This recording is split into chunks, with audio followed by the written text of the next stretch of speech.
Hello, everybody, and welcome to another episode of Saint Reviews. My name is Nick, and today I'll be reviewing a game that was probably the theme of a lot of people's summers, Pokemon Go. For those of you who don't know what Pokemon Go is, I'm a little worried because that means you're probably more of a dinosaur than I am when it comes to media, and that's a little scary. But anyway, it was a game that was developed by Niantic Incorporated, and you can find it in the App Store on any up-to-date smartphone. So if you have an iPhone 3G, you probably can't get it. Basically what it is a new and advanced version of the old Pokemon games we played as kids, but instead of sitting on the couch using your Game Boy to catch Pokemon, you use your mobile device and actually walk around the real world and catch Pokemon. The way this works is that it uses a GPS tracking system which symbolizes our Poke Map, and the mobile devices that we walk around with symbolize our character, thus giving us the experience to live in a virtual Pokemon world in which we're the trainer and we're the ones running around catching Pokemon, taking gyms, spinning Pokestops, and hatching eggs. I think the biggest appeal to this game is that you find tons of other people that are playing this game that are experiencing the same augmented reality as you are. Pretty cool stuff and a big step up from the original version of the games. Let me give you a brief summary of the game. When you start out, you pick a team, red for Valor, blue for Mystic, yellow for Instinct, and once you've picked your team, the three starting Pokemon will pop up on your screen, Charmander, Squirtle, or Bulbasaur. And then you pick one, and you catch it. And the way you catch it is you just put your finger on the Pokeball, and you swipe forward, giving the illusion that you're actually catching the Pokemon. And once you've done that, you've officially started playing, and now it's up to you to get up and start playing outside of your house. Now, I'm sure you all know about how the game works, what gyms are, what Pokestops are, what eggs are, and things like that, so I'm not going to bore you with that information, but instead I'm going to tell you some of the strategies I've used this past summer to make this experience the most fun. The best places to hunt Pokemon are ones that have a higher population of people. So usually downtown cities have, more populated people where you can find a lot of Pokestops and gyms.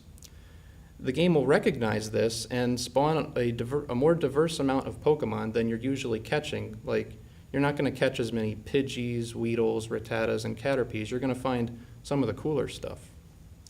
And also, these areas are more likely to have legendary Pokemon that'll pop up, such as Dragonite, Snorlax, Lapras, Aerodactyl, Lickitung, and many others. So I encourage you to go to downtown cities if you're going to play this game. So if you live in Albany, the best place to go is either the Egg or the Capitol building. Another thing I recommend is playing this game with a lot of friends. It makes the experience a lot more fun because, for example, if you're walking around with a group of friends and a cool Pokemon pops up, but you don't know which direction it is, you can split up, and then once somebody finds it, they'll give a big holler, and then all of your friends will gather together and catch it. But if you're playing alone and you see that a Snorlax is nearby on your sightings, and you go the wrong way and don't catch it, it makes the game a lot less appealing. So when you're playing Pokemon Go, go out with a group of friends, not alone.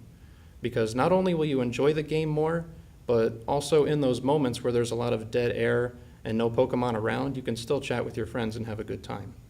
Now, just a heads up, when you play this game, it's going to require a lot of walking, which is a good thing, but then again, you don't want the Pokemon Go experience to end because you got tired.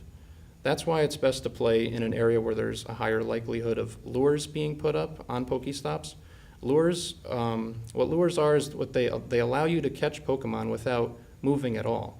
So every couple of minutes, a random Pokemon will just pop up, and you'll be able to catch it while you catch your breath and give your legs a rest. The same thing also applies to fighting gyms. When you get tired from walking around, you can sit down, relax, and fight a gym, which will give you Pokecoins, which you can spend at the Pokemon store. And then once you've rested up, you can get up and start playing again. Should you invest your money in this game?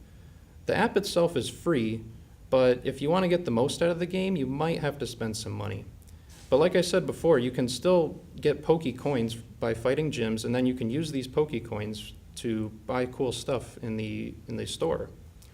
But if you don't fight gyms regularly, you might have to spend actual money if you want to get some of the cool items.